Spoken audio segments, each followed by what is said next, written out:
প্রিয় দর্শক সবাইকে স্বাগত জানাচ্ছি এনটিভি নিয়মিত স্বাস্থ্য বিষয়ক আয়োজন স্বাস্থ্য প্রতিদিন অনুষ্ঠানে। আপনাদের সাথে আছি আমি ডাক্তার সামিউল আওয়াল স্বাক্ষর। প্রতিদিনের মতো আজও আমরা একটি গুরুত্বপূর্ণ বিষয় নিয়ে কথা বলবো। আজ আমাদের আলোচনার বিষয় চুল পড়ার আধুনিক চিকিৎসা। এই গুরুত্বপূর্ণ বিষয়টি নিয়ে আলোচনা করবার জন্য আজ আমাদের সাথে স্টুডিওতে রয়েছেন একজন বিশেষজ্ঞ চিকিৎসক।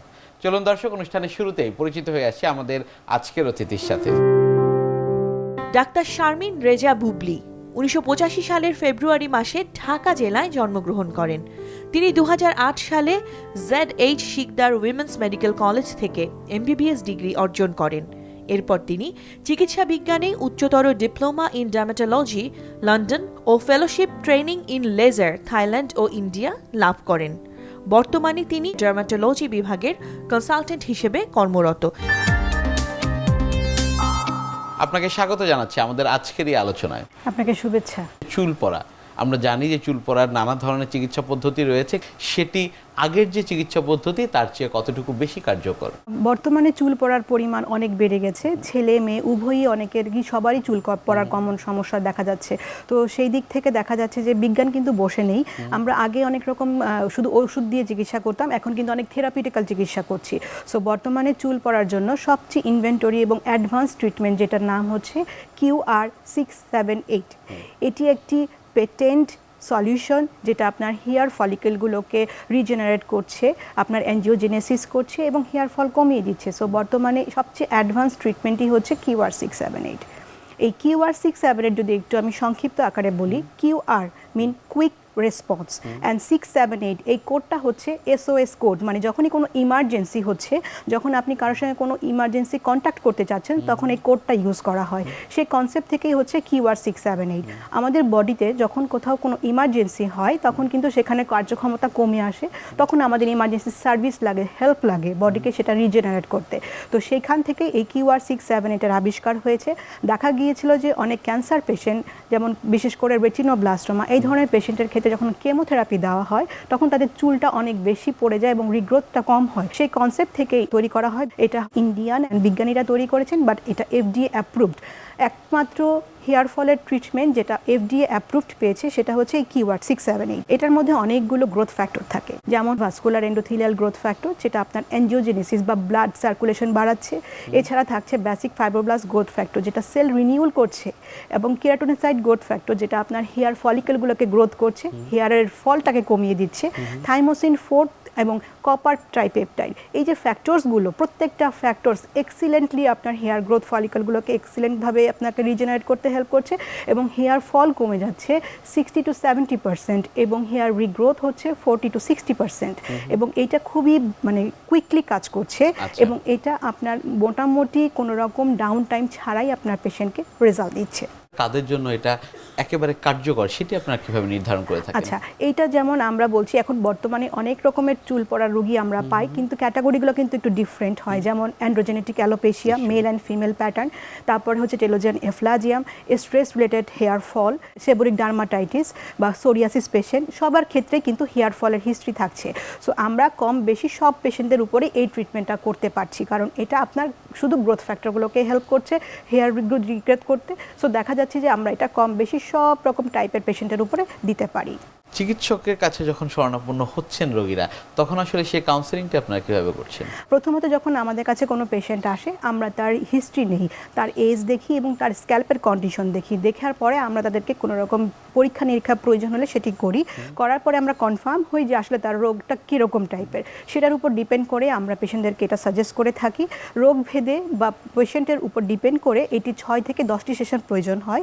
প্রত্যেকটি সেশনস আমার হচ্ছে 3 থেকে 4 সপ্তাহ পর দিতে হয়, এবং যখন আমরা একটা দীর্ঘমেয়াদী ট্রিটমেন্ট কমপ্লিট করি, তার একটা ভালো রেজাল্ট চলে আসে, তাকে আমরা তখন বলে দিই এটাকে মেইনটেনেন্স ডোজ হিসাবে নিতে। 6 মাস থেকে 1 বছর পর একটি ট্রিটমেন্ট করলেও যথেষ্ট হয়ে যায়। QR678 এটিতে মূলত কি করা হয়ে থাকে? QR678 একটি শর্ট টাইম ট্রিটমেন্ট। একটি পেশেন্ট আমাদের কাছে আসলে তার স্ক্যাল্পটাকে আমরা পরীক্ষা নিরীক্ষা করবার পরে স্টেরিলাইজেশন মেনটেন করে, এটি একটি যেহেতু প্যাটেন্ট সলিউশন রেডি করা থাকে, আমরা জাস্ট এটাকে ইনসুলিন সিরিঞ্জের মাধ্যমে তুলে পেশেন্টকে খুব মিনিমালি ইনভ্যাসিভ প্রসিডিওরে ফলিকলে দিয়ে দিই, এবং এটা হচ্ছে মোটামুটি পেইনলেস। যদি আপনি একটু অ্যানাস্থেটিক ক্রিম ইউজ করেন তাহলে পেশেন্ট ফিলই করে না, এবং আপনি জানেন পেশেন্ট এটা করবার পরে তার নর্মাল রুটিন লাইফে সে কাজকর্ম করতে পারে, এটাতে কোনো রকম প্রবলেম হয় না। সো এটি খুবই শর্ট টাইম কার্যকরী একটা ট্রিটমেন্ট যেটা বাংলাদেশে প্রথম এসেছে, এবং এটা দিয়ে আমরা খুবই আশাবাদী। আমি খুব ভালো রেসপন্স পাচ্ছি পেশেন্টদের কাছ থেকে। সো আমি আশা করছি পেশেন্টরা এই ধরনের সমস্যা যাদের আছে তারা এটা নিয়ে খুব উপকার পাবে। কতগুলো সেশন নেওয়ার পর থেকে আসলে রেসপন্স পাওয়া যায়? প্রথম সেশন পর থেকেই আমরা খুব ভালো রেসপন্স পেয়ে যাই, বাট যাদের সমস্যাটা অনেক বেশি দীর্ঘায়িত এবং বেশি ক্ষতিগ্রস্ত তাদের জন্য আমরা 2 থেকে 3 মাস পর থেকে ভালো রেসপন্স পাই। সেশনের পর সেশনের কথা আপনি বলছেন, সেটা কি আসলে ধারাবাহিকভাবে কন্টিনিউ করতে হয় কিনা? যদি একটু দীর্ঘায়ীভাবে সে চিকিৎসাটা করে থাকে তাহলে খুবই ভালো রেজাল্ট পায়। এবং এটার আরেকটা ভালো দিক হচ্ছে, যদি কেউ এটা ডাক্তারের কাছে এসে করতে না চায় সে কিন্তু এটা বাসাতেও নিজেও করতে পারে। সেটাও কিন্তু আমরা পেশেন্টদেরকে শিখিয়ে দিই কাউন্সেলিংয়ের মাধ্যমে, যে সে কীভাবে তার বাসায় নিজেও করতে পারবেন। সো এটার 2টা ভালো দিক, একটা হচ্ছে আপনি ডক্টরের কাছে এসেও করতে পারছেন, আবার আপনার যদি সময় না থাকে তাহলে কিন্তু আপনি বাসায় নিয়েও এটাকে কাজে লাগাতে পারছেন। সো 2 দিক থেকে আপনি ইউজ করলে আপনি বেনিফিটেড হচ্ছেন। চুল পড়া সমস্যায় একেবারে প্রাথমিক পর্যায়ে এই চিকিৎসা পদ্ধতি কার্যকর হচ্ছে কিনা, কিংবা আপনারা আসলে সেটিতে রেসপন্স কেমন দেখছেন? প্রথমেই চুল পড়ার সমস্যায় আমরা QR-6-7টাকে চিন্তা করি না, আমরা আগে তার কজটাকে আইডেন্টিফাই করার চেষ্টা করি, কারণ চুল পড়ার অনেকগুলো কজ থাকে। তো নিউট্রিশনাল ডেফিসিয়েন্সি থাকতে পারে, হরমোনাল ডেফিসিয়েন্সি থাকতে পারে, আপনার কোনো ডিজিজের কারণে হতে পারে। তো সেগুলোকে এক্সক্লুড করার পরে সেই কারণ অনুযায়ী আমরা চিকিৎসা সাজেস্ট করে থাকি।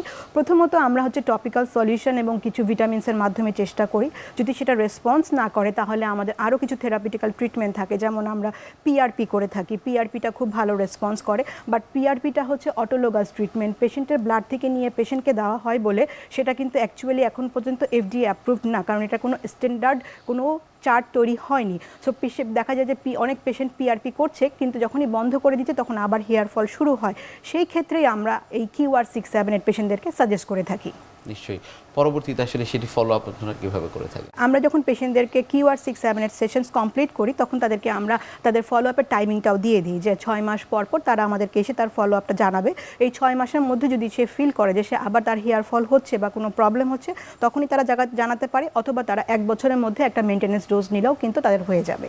এর আসলে কোনো পার্শ্ব প্রতিক্রিয়া রয়েছে কিনা এই চিকিৎসা পদ্ধতি? যেহেতু এটা কোনো সিস্টেমিক সার্কুলেশনে যায় না, এই সলিউশনটা শুধুই ফলিকুলের উপরে কাজ করে, সো এটার কোনো রকম সাইড এফেক্ট নাই। এটা কোনো রকম সাইড এফেক্ট ছাড়াই পেশেন্টদেরকে খুব ভালো একটা রেসপন্স দিচ্ছে। পরবর্তী সময় আসলে আধুনিক চিকিৎসা পদ্ধতির কথা আমরা বলছি, সেটিতে যদি কাজ না হয় তার পরবর্তীতে কী করণীয়? আচ্ছা, চুল পড়ার আধুনিক বর্তমান চিকিৎসা, যেমন এটি একটি থেরাপিটিক্যাল ট্রিটমেন্ট, তারপরে কিন্তু বেস্ট যেটা আছে সেটা কিন্তু হেয়ার ট্রান্সপ্লান্ট। বাট যদি কেউ ট্রান্সপ্লান্টের চিন্তা করে তার আগেও কিন্তু সে QR-6-7 নিলে তার ট্রান্সপ্লান্ট রেজাল্টটা কিন্তু আরও বেশি ভালো আসবে, দীর্ঘায়িত হবে এবং খুবই ভালো রেজাল্ট পাবে। এবং এখন কিন্তু অনেকেই দেখা যাচ্ছে ট্রান্সপ্লান্টের আগে এবং ট্রান্সপ্লান্টের পরে এই QR-6-7 সাজেশন দিচ্ছে। পদ্ধতির কথা বলছিলেন, আধুনিক চিকিৎসা পদ্ধতি, সেটি করার আগে কোনো পরীক্ষা নিরীক্ষার প্রয়োজন হয় কিনা? অনেক সময় দেখা যায় যে আমরা আইডেন্টিফাই কজটা জানতে চাই, যে অ্যাকচুয়ালি তার ডিজিজটা কী, কেন কোন কারণে তার হেয়ার ফলটা হচ্ছে। তো ওই হেয়ার ফলের আমরা অ্যাকচুয়াল কজটা জানার জন্য কিছু পরীক্ষা নিরীক্ষা করে থাকি, সেটার রেজাল্টের উপর ডিপেন্ড করে কিন্তু আমরা QR-6-7 সাজেস্ট করে থাকি। এবং আমি আপনাকে অলরেডি বলেছি যে QR-6-7 আমরা কিন্তু সব রকম সমস্যার জন্য সাজেশন দিতে পারি। সো যার কোনো প্রবলেম ছাড়াই স্ট্রেস রিলেটেড যদি মানে আপনার হেয়ার ফল হয়, সেও QR-6-7 নিতে পারবে। আবার যদি কেউ কেমোথেরাপি নেওয়ার পরও হেয়ার ফলের জন্য আসতে চায় তখনও কিন্তু সে QR-6-7 নিতে পারবে। আমরা কেমোথেরাপি পেশেন্টদের ক্ষেত্রে অনেক সময় হেয়ার ফল দেখতে পাই, সেক্ষেত্রে আসলে QR-6-7 সেটির কার্যকারিতা কেমন দেখছেন? কেমোথেরাপিতে অনেকগুলো ড্রাগস দেওয়া হয়, যার কারণে আমাদের সেলগুলো কিন্তু অনেকটাই অ্যাপোপ্টোসিস হয়ে যায় এবং হেয়ার ফল হয়। সেই পেশেন্টগুলো কিন্তু অনেক ডিপ্রেসড হয়ে যায় এবং আমাদের কাছে আসে, তখন আমাদের কিন্তু কিছুই করার থাকে না। কিন্তু বর্তমানে QR-6-7 আমাদেরকে সেই আশা জাগিয়েছে। আমরা নিঃসন্দেহে তাদেরকে QR-6-7 সাজেস্ট করতে পারছি, যেহেতু এটা সিস্টেমিক সার্কুলেশনে যাচ্ছে না, পেশেন্টকে কোনো রকম প্রবলেম ক্রিয়েট করছে না। মাইনর ইনভেসিভ, মিনিমালি ইনভেসিভ ট্রিটমেন্টের মাধ্যমে তাদেরকে আমরা 50 to 60% ইমপ্রুভমেন্ট দিতে পারি এবং তাদের ক্ষেত্রে আমাদের দেখা যাচ্ছে 10 থেকে 12টা সেশনস লাগতে পারে। খরচটি কেমন হয়ে থাকে সম্ভাব্য? এটা একটু কস্টলি ট্রিটমেন্ট পড়ে, এটা সম্ভাব্য মানে যে পার সেশনসের কস্টগুলো একটু বেশি হয়। সো পেশেন্টকে আমরা আগে কাউন্সিলিং করে নিই, পেশেন্ট যদি মনে করেন যে সে এটাকে কন্টিনিউ করতে পারবে তখনই তারা এটা শুরু করে। যারা আসলে মাঝপথে এসে বাদ দিয়ে দেন তাদের ক্ষেত্রে আসলে কোনো ক্ষতির সম্মুখীন হতে পারে কিনা? আচ্ছা, এটি একটি এমন ট্রিটমেন্ট যদি আপনি একটি নেওয়ার পরও বন্ধ করে দেন তাতেও কিন্তু আপনার হেয়ার যে বেনিফিটেড হবে সেটা কিন্তু খুব কম অংশের, মানে আপনি বন্ধ করলেও কোনো প্রবলেম হবে না। বাট যদি আপনি এই রেজাল্টটাকে দীর্ঘায়িত করতে চান তখন আপনি যদি কয়েকটি সেশনস নেন আপনার জন্য আরও ভালো রেজাল্ট আসবে। বাট কেউ চাইলে কেউ একটিও করে দেখতে পারে। আমরা শুনছিলাম আপনার কাছ থেকে QR678 পদ্ধতি নিয়ে, সেক্ষেত্রে আসলে এটি কাদের জন্য প্রয়োজনীয় এবং কারা আসলে এটি নিতে পারবেন না? 18 বছর বয়স থেকে 60 বছর পর্যন্ত সবাইকেই দিতে পারবো, বাট কিছু কিছু ক্ষেত্রে আমরা একটুখানি কন্ট্রাইন্ডিকেশন বা নিষেধ করে থাকি, যেমন যদি কেউ প্রেগনেন্ট হয়, যদি কেউ ল্যাকটেটিং মাদার হয়, বা যাদের অ্যাক্টিভ ইনফেকশন আছে মাথায় তাদের ক্ষেত্রে, এবং যারা একদম রিসেন্ট কেমোথেরাপি নিচ্ছে তাদের ক্ষেত্রে, এবং পোস্টপার্টামের সময়টাতে পোস্টপার্টামের 6 মাস পর থেকে তারা এই ট্রিটমেন্টগুলো করতে পারবে। সো মোটামুটি এই ধরনের পেশেন্ট ছাড়া আমরা সবাইকে এই ট্রিটমেন্টটা সাজেস্ট করতে পারি। কাদের ক্ষেত্রে এটি আসলে একেবারে প্রয়োজনীয়? যাদের চুলগুলো একদম থিন হয়ে গেছে, আপনার একদম স্ক্যাল্প দেখা যাচ্ছে, চুলগুলো একদম রুগ্ন, স্বাস্থ্য নেই এবং চুল খুব বেশি পরিমাণে ফল হচ্ছে কিন্তু সেই পরিমাণে রিগ্রোথ হচ্ছে না, তাদের জন্য এই চিকিৎসাটি খুবই গুরুত্বপূর্ণ। যাদের মাথা একেবারে টাক হয়ে গিয়েছে তাদের ক্ষেত্রে এই পদ্ধতিটি কার্যকর কিনা? যাদের একদমই টাক হয়ে গেছে, যেখানে ফলিকেল নেই, সেখানে আসলে এটি খুব বেশি একটি কার্যক্ষমতা রাখে না, বাট আমরা এই ধরনের পেশেন্টের কাছেও করে থাকি। যদি তারা পরবর্তী ট্রান্সপ্লান্টেশনের চিন্তা করে থাকে তখন আমরা অবশ্যই তাদেরকে বলে থাকি যে ট্রান্সপ্লান্টেশনের আগে আপনি এই চিকিৎসাটি করতে পারেন। হেয়ার ট্রান্সপ্লান্টেশনের ক্ষেত্রে এটি সহায়ক ভূমিকা পালন করে থাকে, সেই বিষয়টি একটু আমাদের জানাবেন। আমরা কি করি, আমরা একটা ডোনার এরিয়া থেকে কিছু ফলিকেল এনে যেখানে হেয়ার নাই সেখানে ট্রান্সপ্লান্ট করে দিই। সো এই যে হেয়ার ফলিকেলগুলো আমরা ট্রান্সপ্লান্ট করলাম, এটারও কিন্তু একটা এক্সট্রা কেয়ার দরকার হয়, এবং QR678 এটা আমি বলেছি যে কত রকমের গ্রোথ ফ্যাক্টর থাকে, এই গ্রোথ ফ্যাক্টরগুলোই কিন্তু আমার ওই হেয়ারগুলোকেও নারিশমেন্ট করে। ওখানে আপনার এনজিওজেনেসিস করে, ওখানে আপনার হলো গিয়ে ভিটামিনস অ্যান্ড মিনারেলস শো করছে, আপনার ফাইব্রোব্লাস্ট দিচ্ছে, আপনার হেয়ার রিগ্রোথগুলোকে করছে এবং অ্যানাজেন ফেজটাকে দীর্ঘায়িত করছে। তার কারণে কিন্তু আপনার এই যে অ্যানাজেন ফেজের যে হেয়ারগুলো সেটা লম্বা সময় আপনার মাথায় থাকছে এবং কোনো রকম হেয়ার ফল হচ্ছে না। সো আপনার চুলের ঘনত্ব বাড়ছে, আপনার চুলটা স্বাস্থ্যবান হচ্ছে।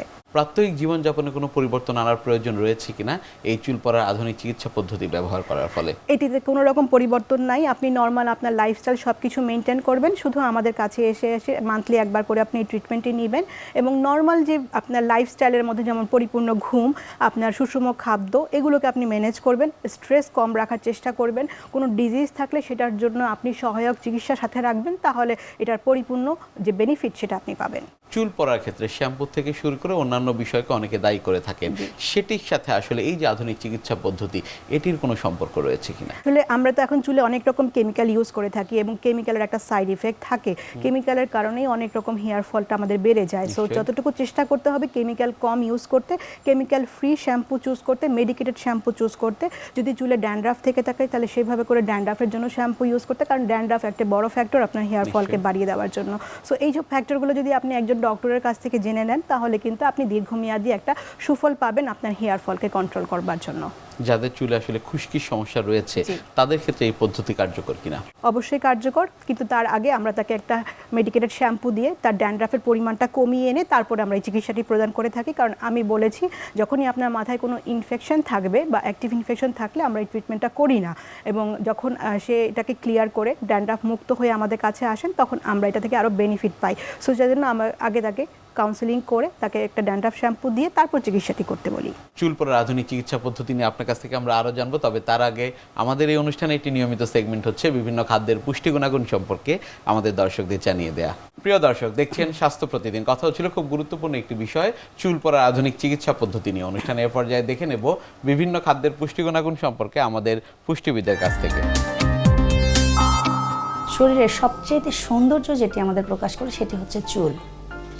এই চুল অনেকের মাথায় যখন কম থাকে বা চুল যখন থাকে না তখন আমাদের দেখার যে সৌন্দর্য সেই সৌন্দর্যের প্রথমটিই কিন্তু হারিয়ে যায়।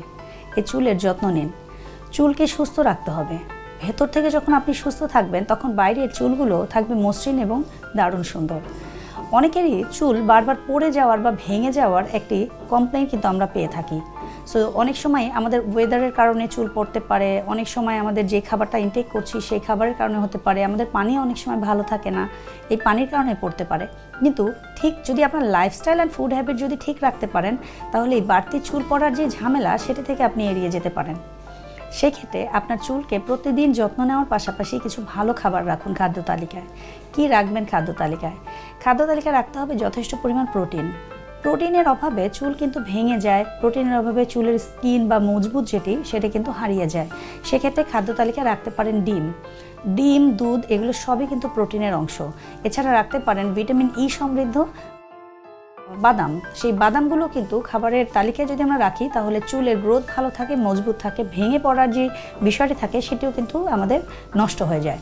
সো সেক্ষেত্রে আপনি যদি খাবারের তালিকায় একটু কালারফুল খাবার রাখেন, যেরকম ধরেন একটু পামকিনে প্রচুর ভিটামিন এ আছে, এই বিটা ক্যারোটিনগুলো শরীরের জন্য আমাদের যে নিউট্রিয়েন্টের ঘাটতি, সেই ঘাটতিটা আমাদের পূরণ করে ফেলে। এই ভিটামিন এ আমাদের খাদ্য তালিকায় যত কালারফুল খাবার আছে সেগুলো প্রায় সবগুলোতেই পাওয়া যায়। যেরকম রাখতে পারেন একটু ক্যারেটস, গাজর বা পামকিন দুটো মিক্সচারে আপনি রাখতে পারেন কিন্তু একটা হালুয়ার মতো, অথবা আপনি একটা কারি তৈরি করতে পারেন যেটি আমরা লাঞ্চে অথবা ডিনারেও কিন্তু খাবারের তালিকায় রাখতে পারেন। এটা চিকেন দিয়ে রান্না করা যায় যাতে প্রোটিনের কন্টেনিং যেটা আছে সেটিও আপনি ঠিকমতো পেয়ে গেলেন। সকালবেলা একটা রুটির সাথে আপনি সবজি যে ভাজি করি আমরা অনেক সময়, তার সাথে যদি একটু ক্যারটস দিয়ে দিই, একটু মিক্সড ভেজিটেবল, সেটি কিন্তু আপনার চুলের যত্ন এবং আপনার যে অ্যান্টিঅক্সিডেন্টের যে ঘাটতি দুটোই কিন্তু ফিল আপ করে দিবে। খাবারের তালিকায় অবশ্যই রাখতে হবে জিঙ্ক এবং আয়রনের অভাবেও কিন্তু আমাদের চুলের অনেক সময় অসুবিধাগুলো তৈরি হয়। জিঙ্ক বা আয়রন আমাদের খাদ্য তালিকায় যদি একটু লাল মাংস অথবা একটু কলিজা এই ধরনের খাবারগুলো রাখেন, সেক্ষেত্রেও কিন্তু আপনার চুলের জন্য বাড়তি যে ঝামেলা, সেই ঝামেলাটা অনেক ক্ষেত্রে পূরণ হয়ে যাবে। চুলের যত্নে আপনি দিতে পারেন মাঝে মধ্যে একটু পেঁয়াজের রস, যেটি আমরা খাবারে তো রাখি, একটু বাড়তি যত্নের জন্য আপনি যাতে ড্যান্ড্রাফ না হয়, অনেক ক্ষেত্রে মেথি পানি অথবা আপনি চাইলে দিতে পারেন একটু মেহেদির গুঁড়া, এগুলো দিয়ে চুলের যে স্কাল্প, এই যে স্কাল্পগুলো কিন্তু অনেক সময় ক্লিন না থাকলে চুলগুলো কিন্তু পড়তে শুরু করে এবং আপনার ভেতরের নারিশটা সেটিও কিন্তু পর্যাপ্ত পরিমাণে ভালো কাজ করে না। সো যদি খাবারের তালিকাটাকে একটু ব্যালেন্স করা যায়, রাতের ঘুম যদি ভালোভাবে করা যায় এবং আপনি যদি স্ট্রেসটা একটু কমিয়ে ফেলতে পারেন, তাহলে কিন্তু আপনার সুস্থতার জন্য বাড়তি যে ঝামেলাটা, যে চুলের যেই যত্ন নেওয়াটা, এটি কিন্তু প্রপার ওয়েতে আসতে পারে। QR 678 এর সফলতার বিষয়টি একটু আপনার কাছ থেকে আমরা জানতে চাই। আসলে গত 3 বছর ধরে আমি এই চিকিৎসাটি করছি। বাংলাদেশে আমি প্রথম যে চিকিৎসাটি করে আসছি এবং খুব সফলতার সাথে আমি এটার খুব গুড রেসপন্স পাচ্ছি, কারণ আমার পেশেন্টরা যারা QR 678 করেছে তারা কনফিডেন্টলি এটা রিভিউ আমাকে দিচ্ছে। তো সেখান থেকে আমি আসলে খুবই আশাবাদী যে বর্তমানে অ্যাডভান্স হেয়ার ফলের যত চিকিৎসা আছে সবগুলোকে ছাপিয়ে QR 678 খুব ভালো একটি রেসপন্স তৈরি করছে। অনেক ধন্যবাদ আপনাকে আমাদের আজকের এই অনুষ্ঠানে আসার জন্য। আপনাকে ধন্যবাদ। প্রিয় দর্শক, এতক্ষণ দেখছিলেন স্বাস্থ্য প্রতিদিন। কথা হচ্ছিল খুব গুরুত্বপূর্ণ একটি বিষয়, চুল পড়ার আধুনিক চিকিৎসা পদ্ধতি নিয়ে। আশা করি আমাদের এই গুরুত্বপূর্ণ তথ্যগুলো আপনাদের অনেক বেশি উপকারে আসবে। অনুষ্ঠানের পর্যায়ে দেখে নেব কি থাকছে আগামী পর্বে স্বাস্থ্য প্রতিদিন অনুষ্ঠানে। 2030 নাগাদ যেটা SDG সাস্টেনেবল ডেভেলপমেন্ট গোল, যেটা বাস্তবায়নের একটা গুরুত্বপূর্ণ অংশ হচ্ছে ইউনিভার্সাল হেলথ কাভারেজ, সবার জন্য সার্বজনীন স্বাস্থ্য ব্যবস্থা নিশ্চিত হতে হবে। কিন্তু বাংলাদেশে বর্তমানে যে স্বাস্থ্য ব্যবস্থাটি প্রচলিত আছে সেটা হলো আমরা বলি আউট অফ পকেট মডেল। মানে হলো যত ধরনের স্বাস্থ্য ব্যয় বা চিকিৎসা পদ্ধতি আছে সবগুলো যারা হলো স্বাস্থ্যসেবা গ্রহীতা বা জনগণ তারা নিজ পকেট থেকে, অর্থাৎ নিজ ব্যয়ে তারা এটা সম্পাদন করেন। সাধারণ চিকিৎসা গ্রহণ থেকে শুরু করে ডাক্তার দেখানো, চেক আপ, ঔষধ ক্রয় বা যে কোনো ধরনের বড় প্রসিজিয়ার, কেমোথেরাপি সব কিছু তারা কিন্তু আউট অফ পকেট, মানে এটা সাধারণত নিজ উদ্যোগে তারা গ্রহণ করে থাকেন। এক্ষেত্রে কিন্তু সর্বজনীনভাবে যেটা স্বাস্থ্যসেবা নিশ্চিত করতে গেলে দেশের যে সুবিধা বঞ্চিত জনগোষ্ঠী, যেমন ধরুন যারা হতদরিদ্র বা নিম্ন আয় বা বেকার, তো এদের জন্য যে বলে বিশ্বের অন্যান্য দেশে যে আরও 3টি মডেল বা অন্যান্য মডেলগুলো চালু রয়েছে, সেখানে কিন্তু সর্বজনীন স্বাস্থ্য ব্যবস্থা নিশ্চিত করার জন্য বিভিন্ন ধরনের ইন্স্যুরেন্স বা স্বাস্থ্য বীমা পদ্ধতি চালু রয়েছে। বিশ্বের যে কোনো প্রান্ত থেকে যে কোনো সময় আপনাদের পছন্দের অনুষ্ঠান স্বাস্থ্য প্রতিদিন দেখতে ভিজিট করুন আমাদের পূর্ণাঙ্গ ওয়েব পোর্টাল www.ntvbd.com। এছাড়া এনটিভি সব জনপ্রিয় অনুষ্ঠান ও খবরের আপডেট পেতে ভিজিট করুন আমাদের ইউটিউব চ্যানেল ও ভেরিফাইড ফেসবুক পেজে। আজ এখানেই শেষ করছি, আগামীতে আবারও দেখা হবে। সে পর্যন্ত আপনারা সবাই ভালো থাকুন, সুস্থ থাকুন, এনটিভির সাথেই থাকুন। আল্লাহ হাফেজ।